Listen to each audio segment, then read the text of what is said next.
try a different marketing scheme. Because at that point, you've pretty much reached the life of your marketing plan. Eventually, you're going to want to overcome maturation. That's when your product or your marketing plan becomes a little bit dead. It's been overdone. The shakedown didn't work. Okay? You'll notice that, or the shakeout didn't work. You'll notice that whatever attempts that you did this time, remember Crystal Pepsi? Right? The clear Pepsi, they came out with that. They tried that marketing scheme. They tried to change the color of the Pepsi. That didn't work. What happened there is everybody was like, wow, Crystal Pepsi, I'm going to go back to what I had before. It eventually died off. So the shakeout didn't work. They tried a different plan and something else worked. They changed the logo. And then they learned that changing Pepsi logo every 5 or 6 years is one of their marketing schemes for shaking out. Why? I don't know. So the last one is like almost unrecognizable. They've turned it sideways and it almost looks like the middle of the Korean flag. But I tell you what, if you find yourself in a situation with your marketing plan 5, 6 years into the life of your business, you're going to want to readjust, okay? Always going to want to shake it out. Prevent a decline, right? Everybody's heard your commercial before. They've gotten your coupons before. They're looking over it. Things are changing. You need to shake it out. All right, let's talk about your marketing strategies.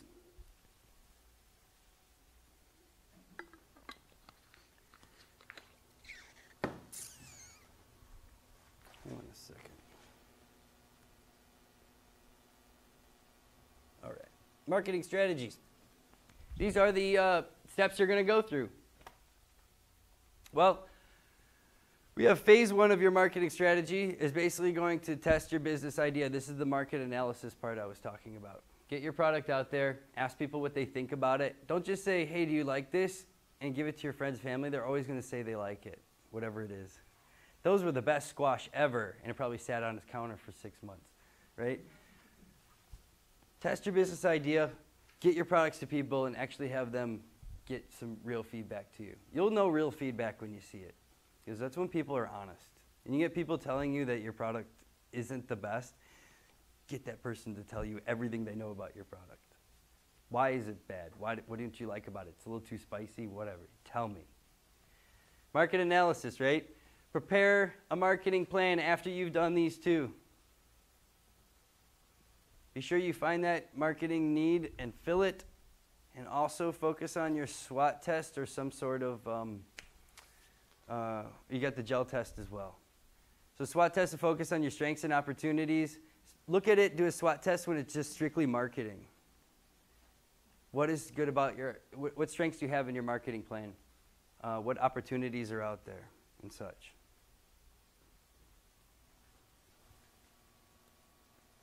Market analysis, great. Let's get really into this. This is backbone of the marketing plan, which is the backbone of your business. In your business plan, I definitely want to see an industry overview. I want to know what the market looks like that you're getting into. Give me some real numbers. If you can't find anything that's like your product, hopefully, that's a cool thing, that's a good thing. If you can't find anything that's similar to your product, get the closest thing that you can. For this business plan, if you can't find anything, I want to have you make it up, but I need you to give me something. Tell me that it's something as far as the industry overview. You need to talk about your competitors. I want to know their names, their locations. How much money do they make? I mean, this is information you can find out. You can find out how much every person in this room makes a year. It's public information. All businesses, corporations are a little bit different, but as far as small businesses go, all your competitors out there, you can find out how much money they made. You just need to go through the right channels. So get that information. Talk about your history of your competitors. What products do they produce, and how is their performance? Gauge it upon how you want to do yours. You may say that this competitor is so good at what they do that you may want to basically get the lower end of their business clientele. That's fine, but you need to define it. How is their performance, and where do you fit in that scheme? You're not the only one out there. You need to tell me who are the other players in the game.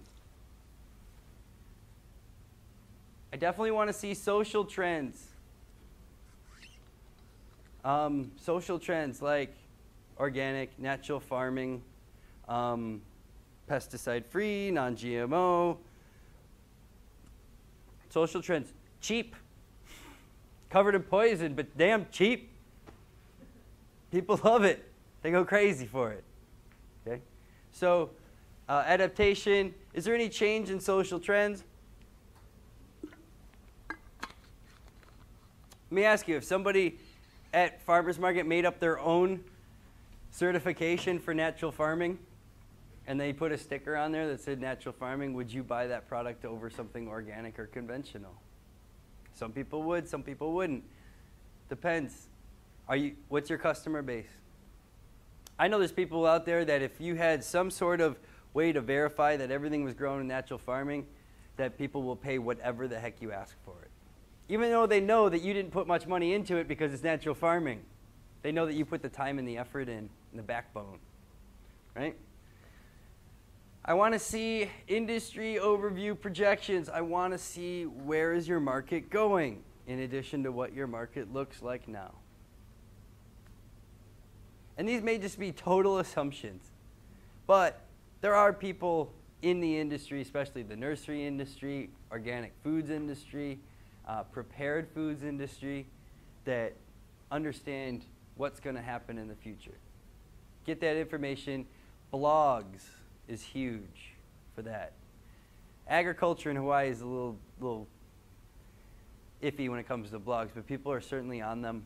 So maybe you can start the trend of getting people talking on blogs.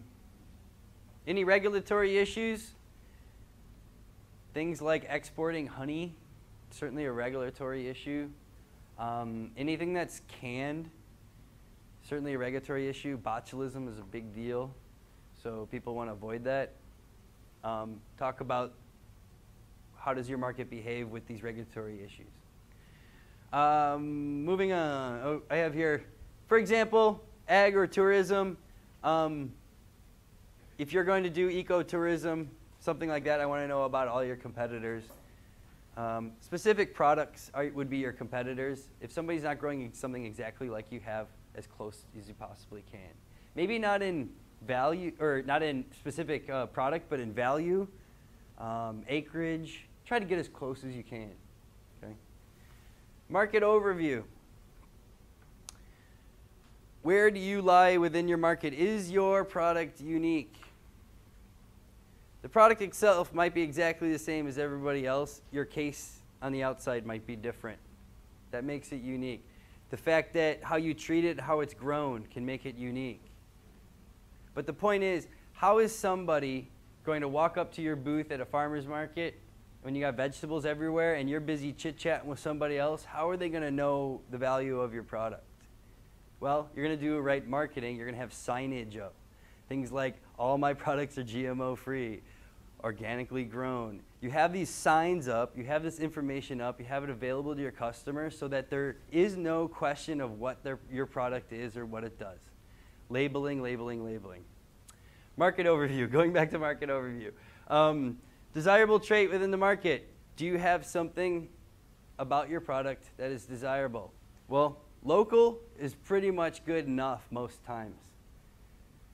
Local organic, certainly good enough. Cheap, certainly good enough sometimes. Current buying patterns and market trends. Comes to nurseries, forestry, if you want to grow trees, fruits. Fruits are a seasonal thing, so you need to understand the seasons. Are you going to market your poinsettias right at the right time for Christmas? Are you going to market your pumpkins the right time for Halloween? You know, you catch my drift. You have to have the right current buying patterns and understand when people are looking for certain products. Can you foresee that? Please explain all of that in your market analysis section. Also, how competitive your product is. If you can tell me that in 5 years, I plan on owning 10% of the Hawaiian onion market. It's tangible numbers. It's totally doable as long as you have the right plan. I need to know how competitive your product is going to be. At what point of the market, how much of it are you going to control? Right? 100%, that's a good number to shoot for, right? Have a monopoly on something. Cover crop seeds. If you got in the game and bought a bag and had a pallet shipped to you, and you call yourself part of the game, you're already in 25% of the business in Hawaii before you even sell anything. So just know that there's some markets that have 3 players in it in all of Hawaii. Find those markets. Maybe that's the market you want to get into. Question. So my question is competitors. I mean, we talked about knowing how much every business in Hawaii makes, but where do we find info like that? You can. Or what? Small Business Administration? Or? Yeah, but actually you just do tax records. You can search the income tax records of anybody in the United States. It just takes time and the right forms, right? You can go online. Department of Revenue, I'd say the IRS, good place to go.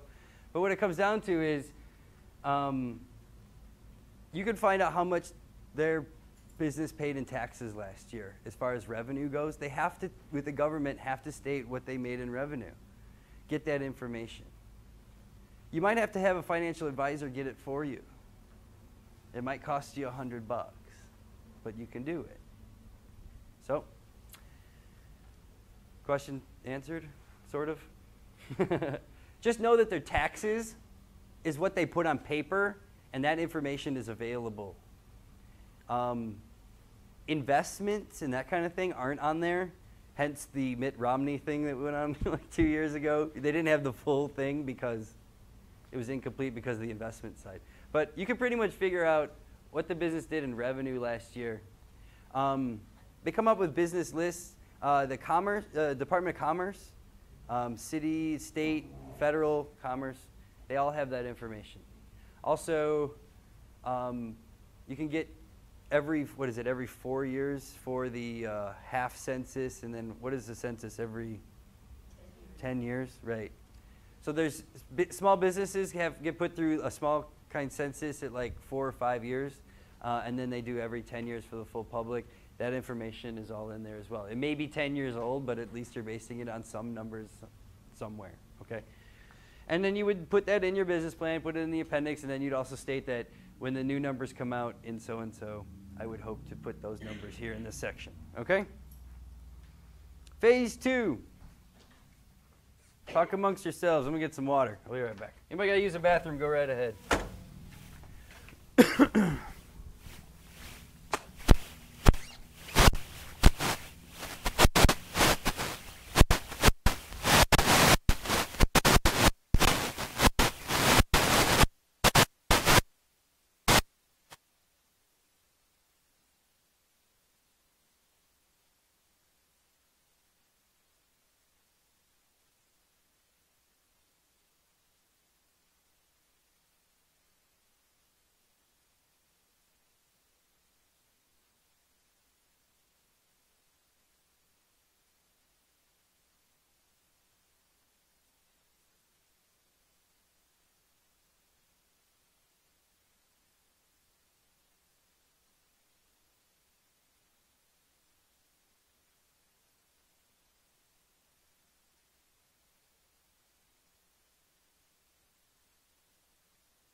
It's still going.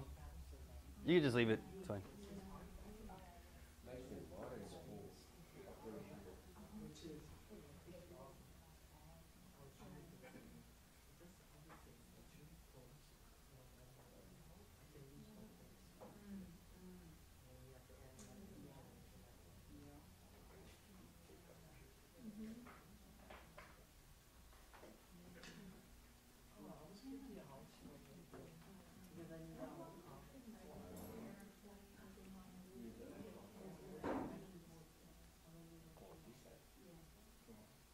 Yes. You know, in your home, if you're gonna, in your business plan, you're trying to, get funding. How much do you have a general percentage or? Good question. Good question. Hey guys, listen up. He asked the question: how much of your, I guess, of your revenue should be put towards marketing? How much of your business should be put towards marketing? That is totally different for everybody. You're going to have to feel that out because, like I said, did I give you the example of the tiles, the GPS tiles? No money at all. It was a couple of hours. Actually, probably about 40 minutes. They set up the first Facebook thing, put a picture on it, had it all set up. That's as much time and effort they put into their marketing plan. McDonald's spends anywhere between 20 to 60% depending on their sales of the quarter before on marketing. Walmart spends close to 15 to 20%. Imagine how much money Walmart makes. They spend 20% back into marketing. Like you don't know where Walmart is or what it does. They've gotten to the point where now they're just marketing their products. Like they tell you what's on sale, what's available, they put it in a commercial. That's their marketing plan. And those products are for sale at every Walmart across the country. So it's a little bit different marketing approach.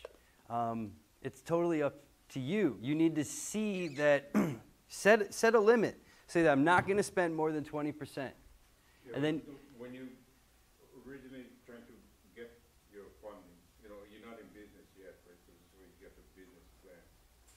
So you get it depends what you're trying to do. Is that amount? totally, if you're in the services industry, you better have a high-end marketing plan. So if you're providing services to folks and that's your gig versus selling a product can be word of mouth easily. Services, word of mouth, but really getting some kind of advertising out there to know that your business exists. Because if not, only people that get landscaping done will tell people about landscaping. You see what I'm saying? So when it comes to a service, you really need to spend a lot of, if not, it's not all about money, but it's all about time and effort into your marketing plan. It's really up in the air. See how people do it totally differently? There's companies out there that spend 60, 70% on their marketing plan, like Kay's Jewelers. They spend 50 to 60% during 1 month. It's November. And then the other 20% they spend on marketing for the next quarter is Valentine's Day. 20% of the whole cost, the whole value of the business. 50% in November for looking for Christmas and holidays. If you notice that K Jewelers commercials are on the television on every channel for the month of November, December, like every 15, 20 minutes. It's uncanny. It's how they do it. And then, of course, the other jewelry stores do the same thing. And then so you get bombarded with different kinds of advertisements during different seasons out of the year. You see advertisements for credit cards after the holidays. See a lot of that. They know that people are desperate for looking for credit or somehow bouncing back after the holidays. So they'll have those types of commercials out. It's just really finding the right time, knowing when to flood in and how much to put in. You got to really feel it out. A good standard would maybe be like 10 to 15% to start the value of your business spent on a marketing plan. But when you're selling pickled mountain apple, it's like maybe you don't need to do that. Right? It's really good, actually. I eat all the time. Phase 2 of your marketing strategy. So we just did phase 1, which was test your market, right? Now you've got your marketing plan out. You've decided what you're going to do to chase the right customers. And your marketing plan has started. You're going to get frustrated that no matter how many people you tell about your product, nobody knows about your product. That happens every time with a new product, okay? With time, eventually your sales will increase and recognition of your company will increase. Not everybody's going to be a tiles on Facebook, okay? When you're talking about agriculture in Hawaii, you're talking about just kind of sustaining yourself with a little bit of income. Definitely your marketing plan will be like you standing on top of a mountain, screaming your head off, and nobody hears you. But eventually, keep screaming loud enough, and you scream long enough, eventually people will come up the mountain to meet you, okay? They'll come up there and see what you got going on, what you keep making all that ruckus about, right? But as long as you keep talking, you keep trying, don't stop. Phase 2 is as bad as it is, you don't stop. A lot of people with their business, this is year 1 through year 5. Think long term. That you just keep yelling, nobody's coming, right? Your sales are going to be low. This is going to be expressed in your business plan in your finances section, so that's not really all that big of a deal. You know you're not going to sell that many because your marketing plan, you're standing on top of a mountain, nobody hears you. Strategies to increase your sales during this period. Intensive promotion, multifaceted, 3 to 5 different directions coming at people. Newsletters for schools, great way to do it. A lot of parents read those. Radio, TV, you got word of mouth, sending out flyers, coupons, doing mailers. It's just nonstop, it keeps going, right? Intensive promotion, don't just do one thing. Don't stand on one mountain, stand on 5, right? Educate your potential buyers.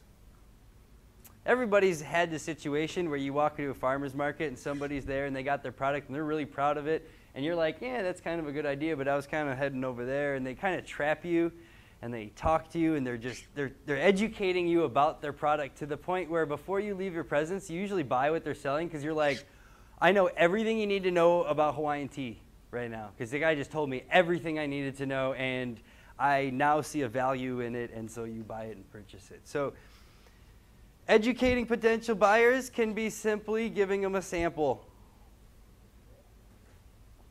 If you're talking about getting your products into grocery stores and that kind of thing, giving out free samples is a great way to have your product on the right shelf or in the right direction, right at eye level for customers.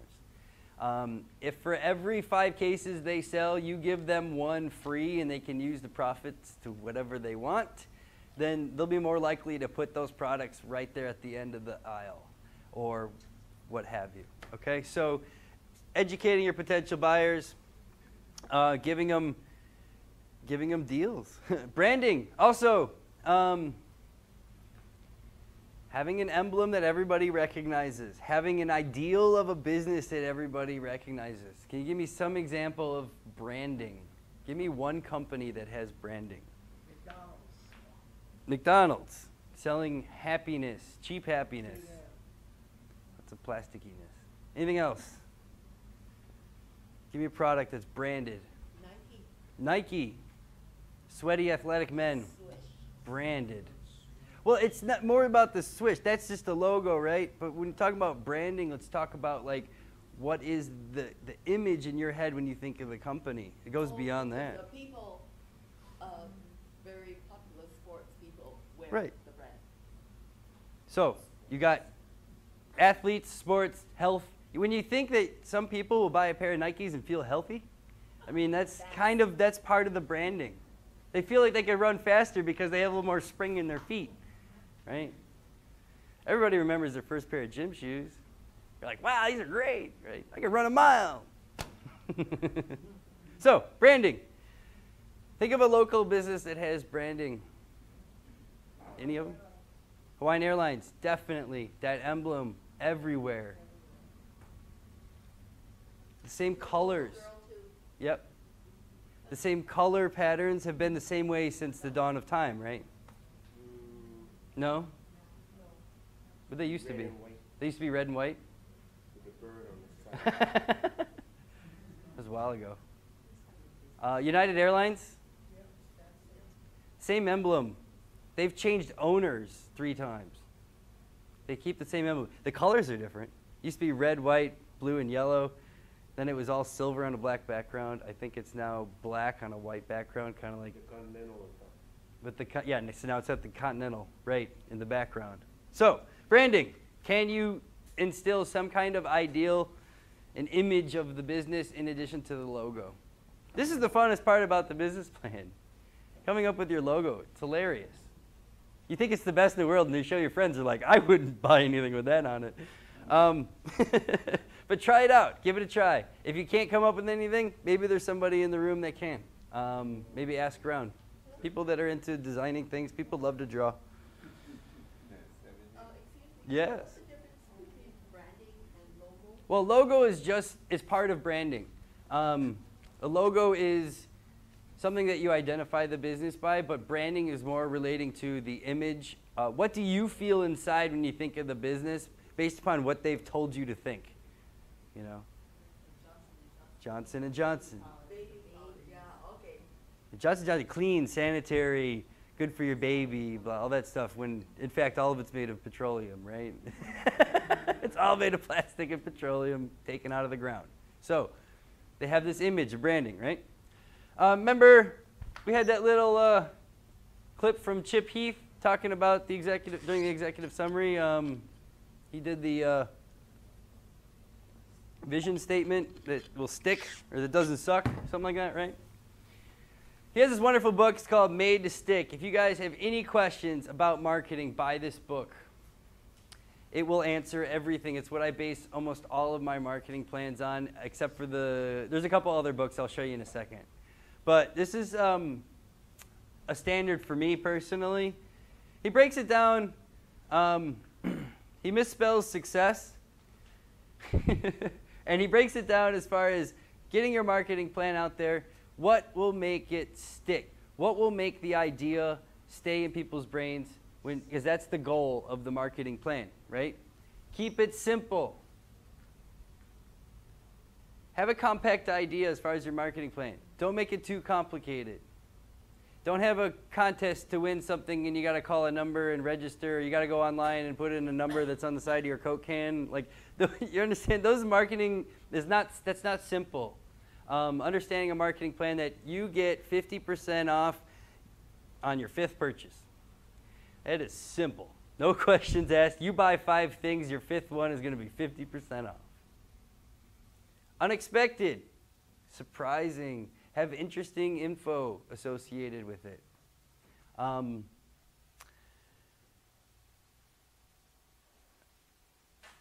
trying to think of an example. Interesting info. Well, I guess a lot of the wheat grasses and that kind of thing. The super health foods that are out there at the farmer's market, the superfoods. Some of those, when it comes to, it's certainly some interesting information when you talk about the health values of it. It looks like grass that grows in your lawn, and they blend it down to a juice, and then they give you this little card that shows you what you just consumed. Like enough protein for, you know, a 10-ounce steak, and then all this vitamin C, vitamin A, all this like, all came from a shot. You wouldn't know. You'd think somebody just blend up some lawn clippings for you. But there's surprisingly healthy information there, right? Part of your marketing plan is giving out the information for your wheatgrass and how helpful and how healthy it is. Maybe on the back you have a recipe to make something out of the wheatgrass if you buy 5 pounds. And then they will go, oh, a recipe, how to use your product. How fantastic is that? I will buy 5 pounds and do your recipe. Unexpected, surprising. Concrete, easy to understand. Keeping it simple, kind of along the same route. Credible. Prove that your idea works. Keeping, well, I don't want to touch on that. Credible. It's like if you say something and unexpected, you want to make sure that you have something that, you know, that it did work, it does, we can prove it. We've got these testimonies or something like that. Perfect example, testimonies. Credible. On your website, you have people that have bought your products, and they're going out of their way to tell people about it. That's certainly something.